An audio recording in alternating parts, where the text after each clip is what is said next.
The PIP program goal is to work together as stakeholders from all of the communities to reduce crime in this great city.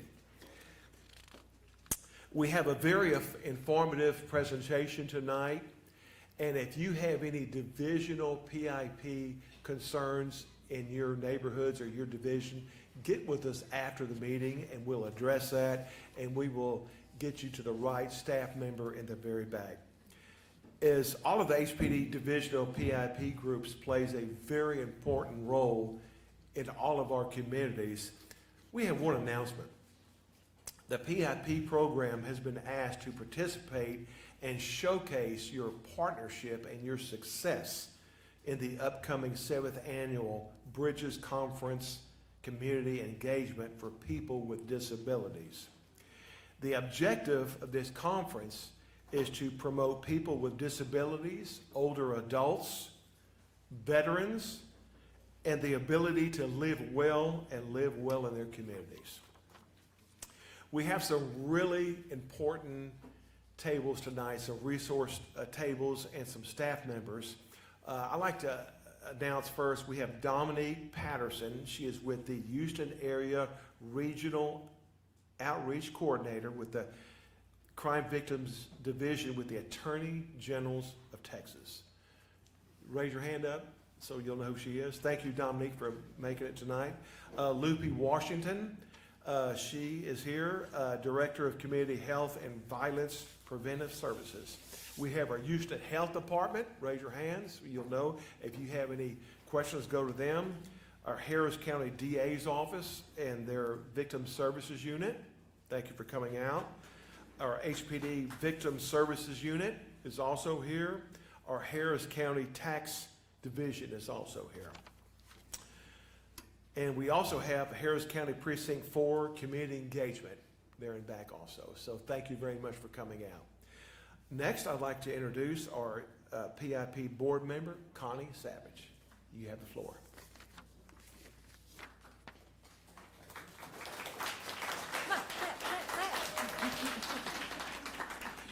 I want to welcome everyone to the Chiefs Citywide PIP meeting. This special featured citywide PIP meeting is also live streamed for community members who cannot attend this evening. Thank you everyone that is here and watching online. At these citywide PIP meetings, the goal is to work together as stakeholders from the community to reduce crime and provide the attending members proactive, informative information in which you can benefit and share with your communities. Okay, now it's time for Sergeant Vince Johnson with our prayer this evening.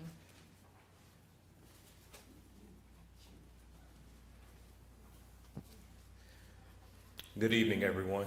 Good evening. If you haven't done so, why don't you just tell the person next to you how good they look this evening?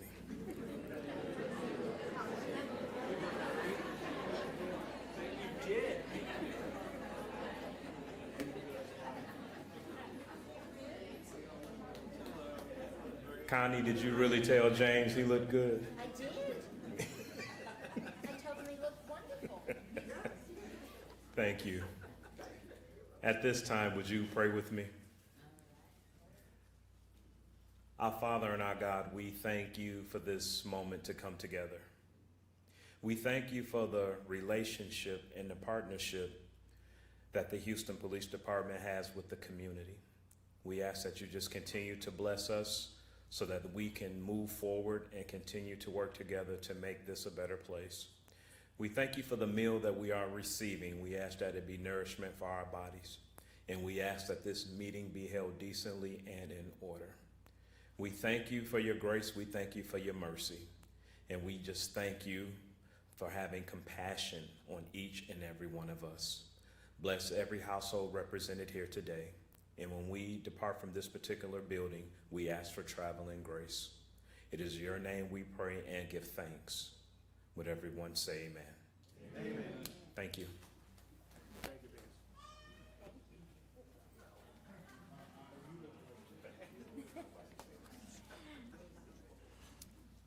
Vince. Our success has been expressed by the following statement. We are a dedicated group of citizens and business owners working together with a dedicated chief and command staff interacting together to reduce crime. We would like to thank you all for your participation to gain the growth and the recognition from other cities and police departments. Next, we will have the department's Crime Analysis Division provide a citywide crime analysis report. This evening, Division Manager Jim Mallard will provide us with the report.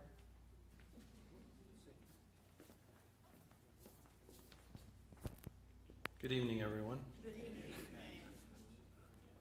I'd like to do a quick update, some of our preliminary numbers that we're looking at. Overall, we're looking at about a 9% decrease year to date, and this goes through the end of April.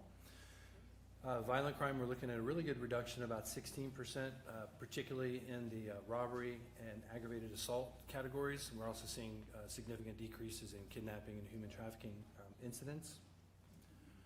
We do have an increase in murder. This is the first time we've seen this in a while.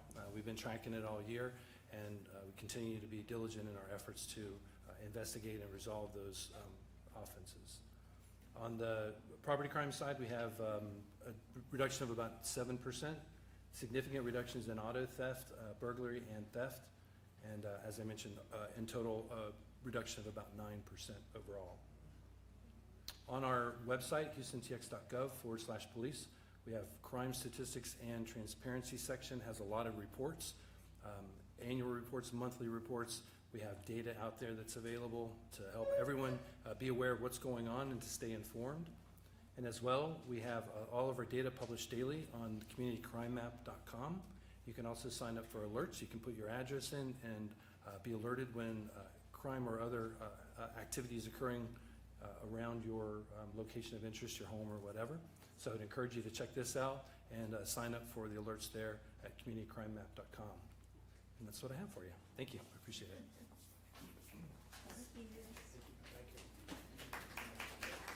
You can clap. You can clap. Pardon? You need to. There you go. I'd like to just announce that we have our Pride Houston folks here today. Would anybody want to come up and make any announcements from the Pride Houston? They have a few events coming up. June is the Pride Month events and the 47th annual LGBT Pride celebration. You can make a couple announcements. Thank you so much. Hello, everyone. Carrie Ann, Pride President, and this is Thasia, our Celebration Director. And we do have the Pride Parade coming up, and Thasia is going to give you more information about that. Yes, so we are having our 47th annual Pride Celebration Parade and Festival. It will be taking place on Saturday, June 28th. The festival is between 11 a.m.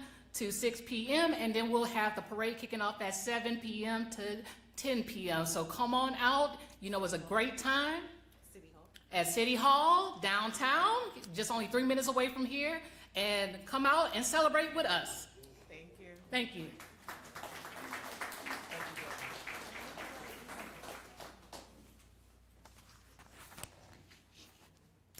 The special informative presentation this evening, Victim Services, Our Commitment to Empowering Survivors, will be presented by Julie Pleasant, Police Administrator from HPD Victim Services. Ms. Pleasant? Thank you.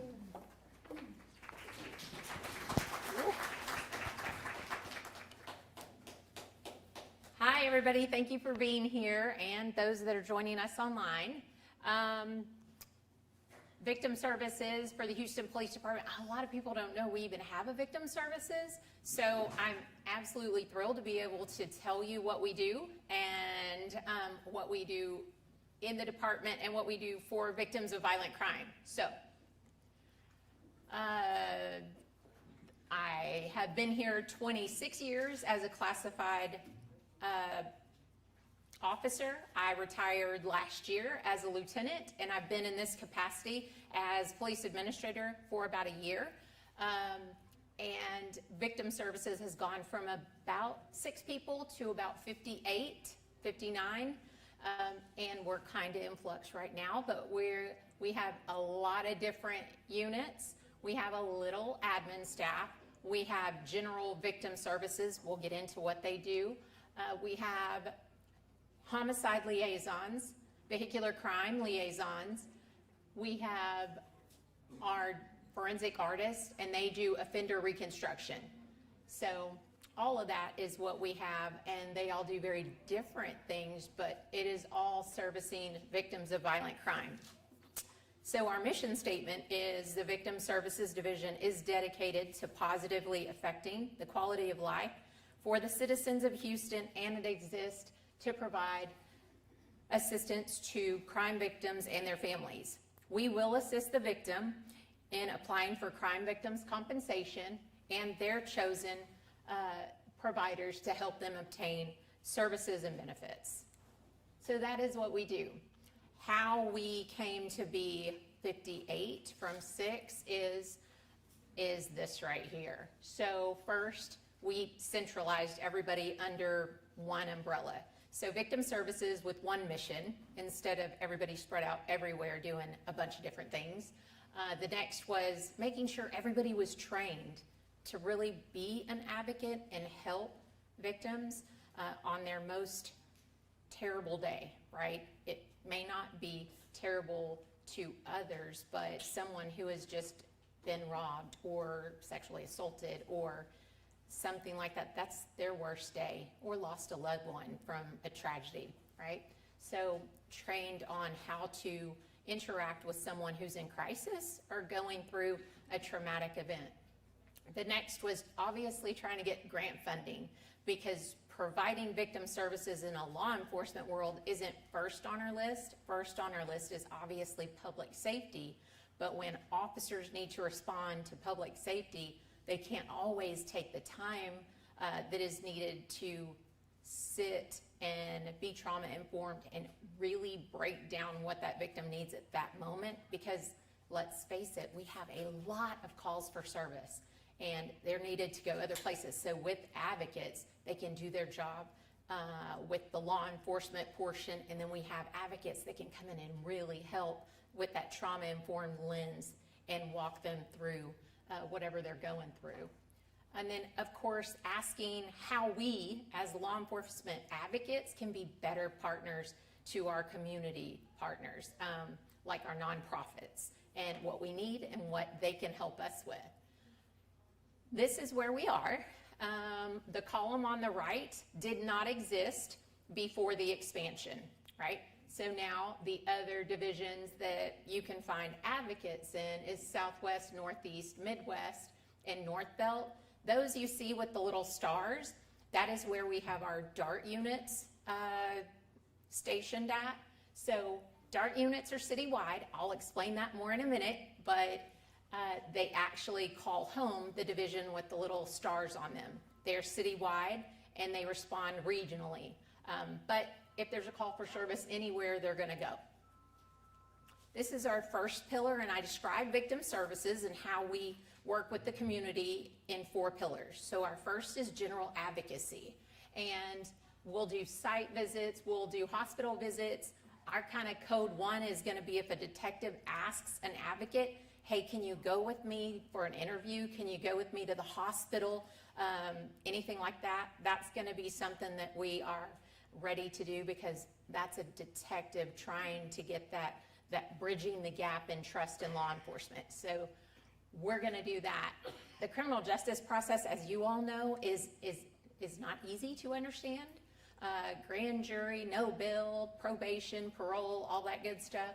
So we'll help understand all the intricacies of all the processes you have to go through, protective order information, and then of course, information with resources and referrals.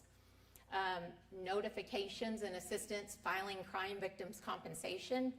It's not as easy as it sounds. So our advocates do a fantastic job of explaining the federal process that it takes to do that. Assistance with property return, not always easy. As I said, our forensic sketch artists help with offender reconstruction, and then we have an on-call team. The on-call team is there for anything media-worthy, anytime a chief or anybody says, you know what, we need an advocate here to work with the family, whether it's a homicide, an aggravated robbery, sexual assault, whatever that violent crime may be, we're a phone call away, so we are on call. This is what the violent crime victim, a survivor, will get anytime they are a victim of a violent crime with serious bodily injury. It has a lot of information on it. Of course, the first is how crime victims compensation works and how it can help with regards to reimbursements. Victim Services tells a little bit about that, the criminal justice process, and then of course, if you look on the right with those phone numbers, our number's the biggest. We're happy to liaison for any questions between any investigation, or if they don't have the information or they're not quite sure what they need, they can just call Victim Services Division and we will guide them and liaison with the other divisions. The inside of this card is crime victims' rights. It tells the victim everything that they are entitled to. So it's a step-by-step little brochure. Then you've got what you should do next if you're a victim of domestic violence. And then if you're a victim of sexual assault, it kind of walks you through a safety plan. If you have an incident where there's a suspect and you want to know information on the arrest, the bail, the chart, anything, there is a vinelink.com. You register that with your phone number and it will give you updates on what's going on with that suspect. So if that person makes bond or anything like that, that will give you the information straight to your phone. Of course, you have to register with the case number and information that you would know as the victim. And then we have the helpful phone numbers there. What is behind the barcode? In the 88th legislature, they had us, there is a lot of other notifications for victims of sexual assault. And with that, it was so much that now Captain Khan over major offenders, who was over special victims division, said, maybe we should do a QR code because there's so much information. How are we gonna fit it on here? I said, I have no idea. Let's do a barcode. So this is what's behind the barcode. So it's got all the entitlements, all the rights that a sexual assault survivor should know, information about HIV testing, what they should have, if they need to do any kind of medication to make sure they don't have anything with regard to that sexual assault, how long they can get a sexual assault kit done for evidence. They have up to 120 hours. It's just very informative. The other thing, if they do this sexual assault kit, they can track it themselves. Where it's at, if it's been tested, if it's still holding to be tested, if it's been turned over to the police department, it tracks exactly where it's at. So this is super helpful. It also tells you that if you are a sexual assault victim, you have the right to have a victim advocate present, either a community advocate, and if there is not one that's available, you can have one of our advocates who is available to sit with you and be there as support through that process, because that's not easy, as you would imagine. And then some helpful links. So Victim Services and what the advocates have done last year, they assisted 24,731 victims of violent crime, and that's the breakdown. So you can see there's no shortage, but all of the victims who had outreach, the advocates will call them, ask them if they need resources, connect them with providers in their area of their choice, as I said before, help them file crime victims compensation, etc. Our second pillar is going to be our homicide and vehicular crimes liaisons. They have, I'm just going to tell you, the roughest job, because they are going to make outreach to those victims' families, and they're going to offer support services, but this is obviously one of the worst days of their lives. it's gonna be something that is unexpected, and they're gonna have to make decisions about a funeral home, where they want their loved one to be buried, and things like that. So these advocates have to make that outreach, and the Attorney General's office, our little friend over there, they actually have this Crime Victims Compensation Fund, and I will get in so much trouble if I don't say that taxpayers don't pay it. Suspects contribute to this fund, so they are basically reimbursing, and the Attorney General's office, they make the decision on who is going to receive payment and for what. There is set markers on that, but they're gonna walk them through what has to be done. They'll ask them about if they're gonna have family members fly into town, if they qualify, if they're immediate family members, it'll take care of that. Selecting the location, working the funeral directors, and it's sad but true. We have great relationships with the funeral directors, so when we do call and work with them, they understand that the family is going to be making these decisions, and we can liaison for them, right? Our third pillar is exactly what I'm doing here today. So we go to a lot of events and we share what Victim Services does. We talk about our partners with the District Attorney's Office. We talk about our partners with the DA's office, and how we work together to make the process a little more easy to navigate whenever a survivor's trying to go through the criminal justice process. So we do that.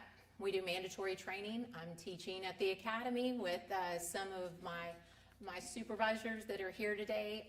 We're teaching the cadets in a couple days. So all of this gives citizens like yourself, community members, information, so if anything should happen and you go get back to your PIP meetings, you can share with them all these different things that Victim Services can do for you.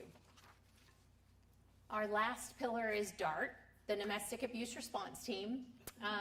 It has a victim advocate and a officer, and it's paired, it's a specialized unit, and they respond to domestic abuse scenes, and it's really geared towards intimate partner violence. So what that means is you could live with a person as a roommate. What we're geared toward is intimate partners. So that's a dating relationship, whether you live together or not, because honestly, that's what's driving our homicide rates when it comes to domestic violence. So I'm gonna let you hear from our DART sergeant, who's actually here today, but I have a little video to share with you. And I don't know if it will play from here. Yeah. Okay, yay. Maybe.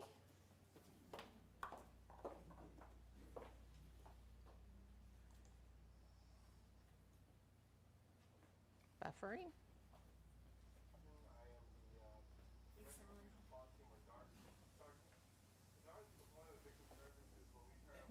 This is what happened. We're working on it.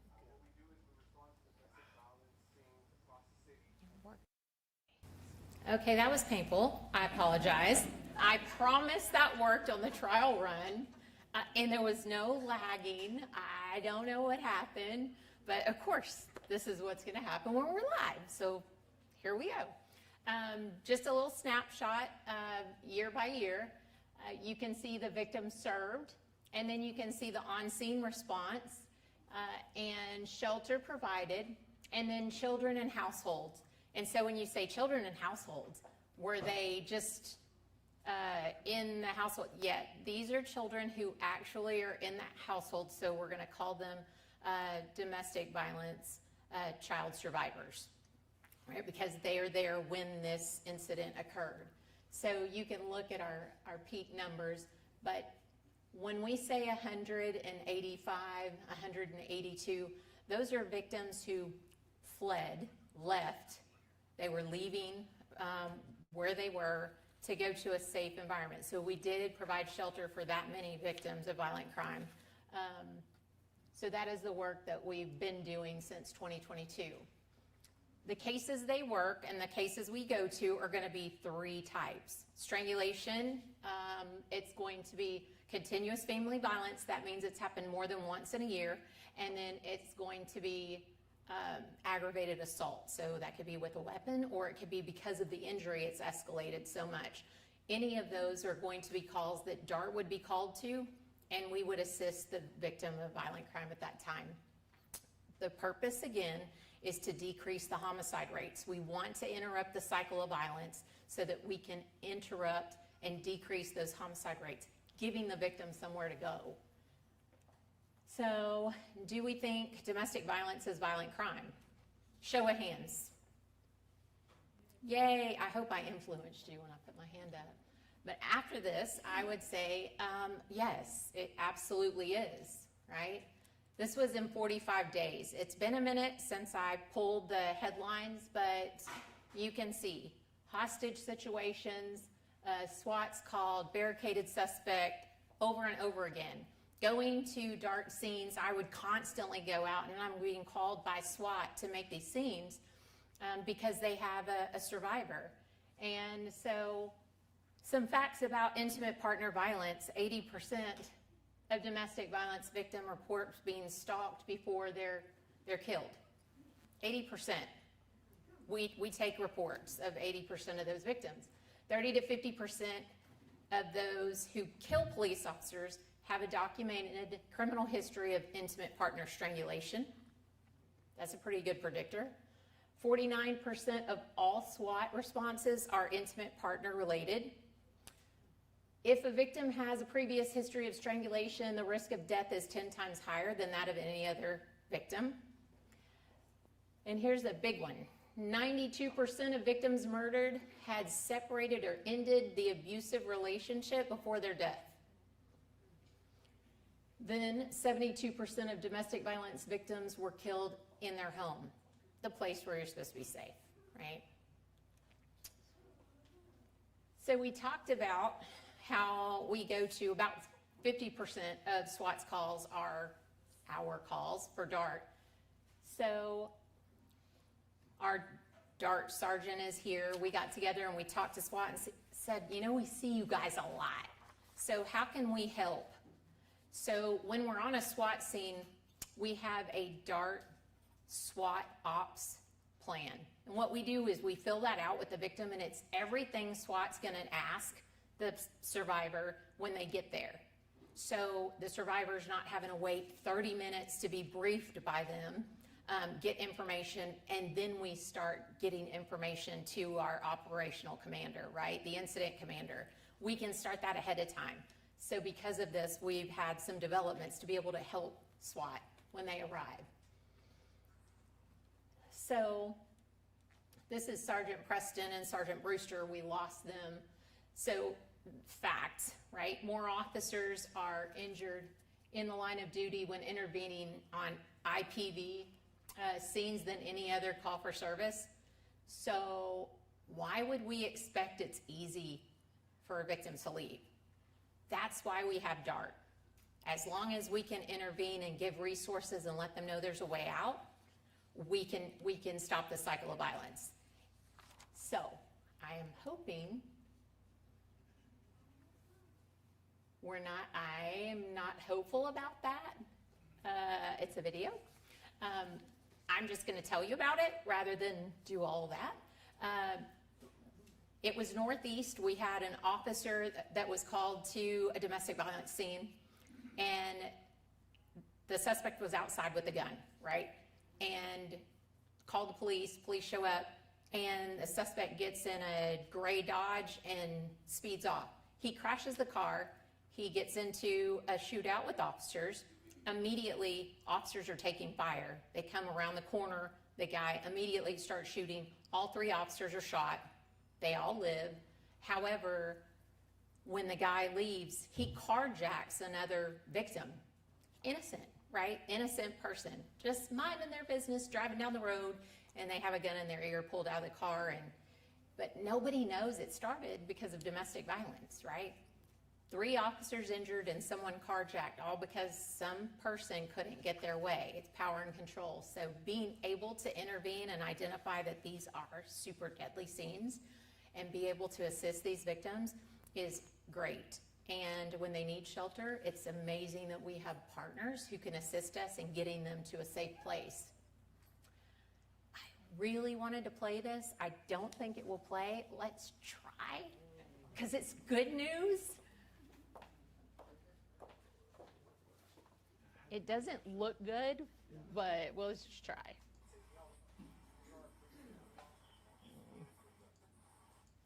Look, I'm even gonna fast forward. Oh, no, you don't have sound, huh? Okay, forget it. Forget it. I'm not gonna go through the misery. So, if any of you have a friend, right? Any of you have a friend that they need to know helpful information, these are some tips. You want to be sure that they have some way to get out of the home. So this is just helpful tips for anybody doing a safety plan. Have a code word for the kids to leave school or whatever. If you get that code word, tell children not to get in the middle of it. That's how a lot of things happen. They try and break it up. And so you want to tell them not to do that. Obviously, talk to professionals about safety, computers and cell phones, trackers. We talked about the stalking. And then to try and always keep the phone with them, so when they need somebody they can call, and then find a safe place, whether it's a family or friend, hopefully undisclosed. Hopefully the suspect doesn't know this family member or friend. That's optimal. That's it. Questions? Yay. I did so good. There are no questions. Yes, ma'am. Can you ask about your whole talk or just this part? You can ask about I have a anything. question about the Vehicular Crimes Division, because it sounded to me, mostly pointing to the fact that they need to make funeral arrangements. No, no. I am a victim of vehicular crime, and it was a very bad hit and run. I was in critical condition for a long time, it took me, and I never have fully recovered. So, how can people like us get help? Because I couldn't get any help. I have the perfect staff right over here. We'll get your case number and we'll look at that. And how long ago was that, or how recent? Probably too long ago, it's 2017, March 10th of 2017. We have the people here that can then help you with that. So just give me a minute. And I just wanted to be sure people know that sometimes people do survive. Oh, it's not. It's a miracle. It's everybody, right? Any FSGI, so FSRA, failure to stop and render aid, and any vehicular kind that has bodily injury. So not just, it's not accidents, it has to be a crime. So if it's just an accident, that doesn't qualify, it's a crime. So DWI, or Well, I'm talking about, it was a hit and run. that qualifies. Sure, Yeah. sure, absolutely. There was another question, yes. My name is Ricky. I work in the deaf and hard of hearing community as an advocate. I wonder, you mentioned on the slide, you showed some training. What kind of training do you have that is involved with deaf and hard of hearing, and especially deaf blind? How do you accommodate them? Do you get training with people with disability that have the violent crimes? Absolutely, excellent question. So what we do is we liaison with James Sabota, who is our liaison, and most of the time we'll work with the programs or, and it has a name, but it's FaceTime basically. Our advocates will go through the program on FaceTime, they will translate, we will hear back. We've done that a lot. And sometimes we do have translators that are in-house that we can bring to the division.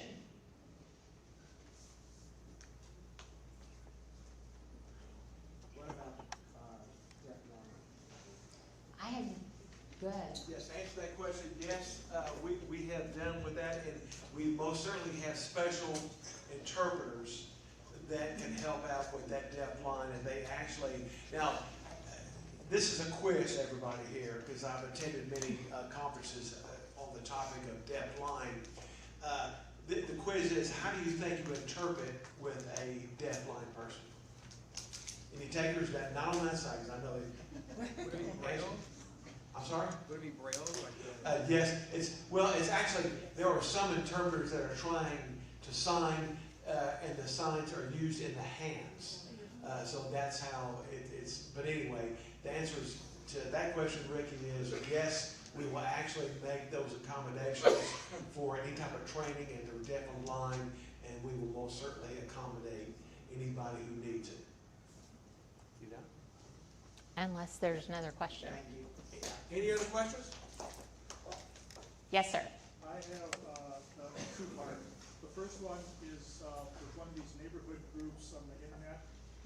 I don't know who the lady was, but she wrote, "I need advice, please. Long story short, I live in the infamous apartments.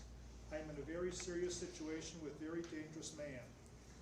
Today makes the second time that I've notified the police that my life has been threatened, breached, and eminent body was promised. This is the second time no one bothered to show up at all. Last time this happened, I just couldn't believe it. I gave them 24 hours, nobody ever came. So for good measure, today when I called the constable's office, the non-emergency number, and 911. And then she goes about how her partner is breaking in and doing some stuff. And she says, I don't know what to do, fear and exhaustion and confusion and constant manipulation. That was one thing. The other one was, a couple of weeks ago, I was assaulted twice in my own driveway by a woman who came from the bar and decided to urinate in the bushes, so I was going to take her picture. She attacked me, spat on me. I got a black eye, a cut above my eye, and a bruised ear. My neighbor was out there at the same time. He called 911 twice. The second time he said she had a gun, which she did not. But I called the non-emergency number 3 times. No one ever showed up. And what happens, it seems like it gets lost between where we call it in and where it's sent out. It's like I contacted my local police the next day, and they didn't even send the dispatcher didn't send the people out. Okay, first question. Are both of these incidents in the city of Houston? Yes. Okay, so what we need to do is we need to get CAD information and make sure that we have the correct information. We also have text 911, so maybe a contract, maybe something about a constable's with the person that you're texting, or is on the neighborhood thing. Well, this neighborhood thing is like, everybody can write in if they're having. Oh, I see. Some Oh, okay. communication things. Okay. So, sometimes there's a name, sometimes there's not a name. Well, what I'd like to do is get more information offline so we can drill down into some of the intricacies that may be hanging up with the message and the messenger, and why we're not getting a patrol dispatch response. Because you called, you said several times, and then your neighbor called on the same incident, and you did not ever get a response. And the common thing is it takes 15 to 20 minutes for them to even pick up the phone. You're talking about 911 or the non-emergency When line? you call a non-emergency, and even officers will tell you to call 911 and say it's a non-emergency, because no one will pick up. Okay, okay. So yes, I'd like to talk offline on that. Anybody else? Yes, Can you explain more of the text 911? I've actually never heard of that. we have some information, text 911. It's just a text, so you can, actually, for domestic violence victims, she's holding up the little instruction sheet. Marnie, thank you. And it's, if you can't talk and you're in a dangerous situation, you can text. So it's another option. Thank you for that question. Anybody else? Okay. Julie, thank you very much. I can just point out things. Of course, we have our resource tables, and sometimes on domestic violence, people don't want to raise their hand up and say, I'm involved in it, or I'm a victim of it, rather. You can always reach out to us. you can always go to the resource tables there and private and talk. There's so much great information, and there's a great service that they have. So if you know anybody who may be in a relationship where there's violence involved, please get with the resource tables. Get those phone numbers and get those numbers and talk to them. Also, I would like to thank, we have our deaf and hard of hearing PIP meetings here. We have them at a church. And I like to compliment, we have so many leaders from the deaf community here. I want to thank you all. One thing with what the chief and the command staff has allowed and has promoted and has listened to the deaf community is we provide the same level of service that we provide everybody else. And we're actually, HPD is actually the leader of the nation. Just recently, I was contacted by staff from the Austin Police Department. There's an advocate in Austin that is actually wanting to start a PIP program and what we do at HPD in Austin. So I'd like to thank all the advocates in the deaf group. Like I say, we're the leaders of the nation. But again, thank you all for showing up. Connie, you want to close the meeting?